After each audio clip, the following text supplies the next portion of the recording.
After Italy and Germany, today we travel to England. I would like to present you Oxford.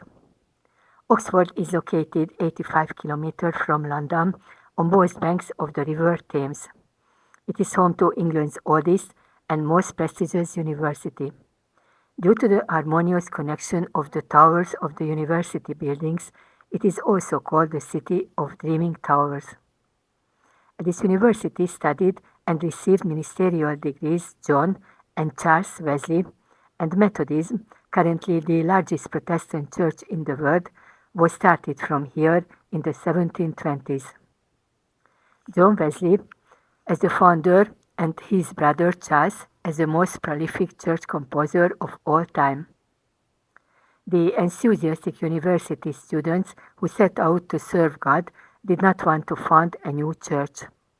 They saw the moral depravity, the corruptible priests, the decline of faith. A small group decided that they did not want to be such pastors. In the evenings, they gathered to pray, regularly fasted, held self-examinations, visited the sick and prisons, and seriously dealt not only with the Holy Scriptures, but also with the writings of the Church Fathers. John Wesley was most influenced by St. Augustine. He read all of his works several times and later built his theological faith on him. Soon, the two most prominent preachers became the leaders of the group, John Wesley and George Whitefield. They preached repentance, conversion, free grace, justification by faith, and the gospel. They were excluded from the churches. Then they were forced outside. Before long, more people attended their services than the churches. John Wesley then began to build tabernacles and establish small organizations. However, he did not allow them to hold a meeting during official church service hours. There were spectacular conversions during the sermons. John Wesley always affected people's consciousness. The evil spirits left the people, they wailed, shouted. Other times they cried for joy. Wesley was accused of different teaching from the English Episcopal Church. He answered, "We are no different from the part of the clergy that professes the teachings of the Church." He then listed the points in which the Church deviated from the original teaching. John Wesley suffered greatly. The conservative priests were not interested in the death of the faith, only the survival of the Church. During the first 30 years of the revival, Wesley was constantly persecuted by the official church and her followers. They attacked him several times, beat him with sticks, drove bikes and horses against him, played drums and trumpets during his sermons, and threw stink bombs among the faithful. Wesley was protected by magic. He was carried by angels.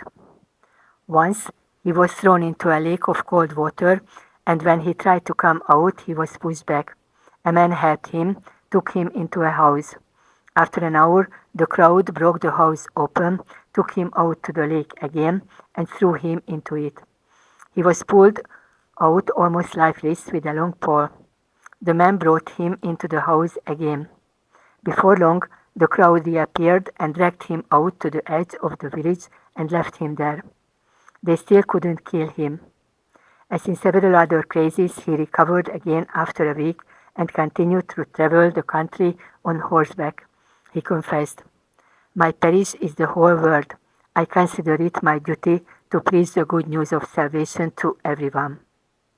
Even at the age of 82, he wrote in his diary, "I feel as strong for both physical and mental work as I did 40 years ago." At the age of 84, he wrote, "I never get tired of traveling, preaching, or writing." He told the editor of the Westminster newspaper, "We preach love, goodness, peace, tolerance, faithfulness, gentleness, and temperance. I think there is no law against them, at least in a Christian country." John Wesley was the first head of a church to ordain 3 women ministers in his church. I would like to mention 2 of them, Sarah Crosby and Mary Basancourt Fletcher.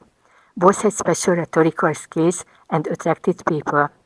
Sarah was also trained in rhetoric, although this was considered a miracle at the time. Before her first sermon, she saw a dream in which Jesus said to her, "Feed my sheep." In other words, she was given the same power as Saint Peter. And about Mary, I would say that she was born on September the 12th, on the name day of the Virgin Mary. She was baptized Mary and died on December the 8th, the day of the Immaculate Conception. She came from an extremely wealthy family and spent her wealth to help the poor. People called her Mother in Israel. She became the wife of the most learned Methodist theologian, and together they converted multitudes in places where other ministers had failed. And why is it that Wesley, who was always very careful and did not want to come against the Anglican Church in any of his actions, lest he be accused, still gave in to the request of the preachers? This was due to Mary's reasoning. If a woman hears an extraordinary call and God allows her, she should be allowed to preach. In the last years of John Wesley's life, persecution ceased. He was extremely well respected. They called him Pope John and said of him, "No one in England has ever created such a work of life."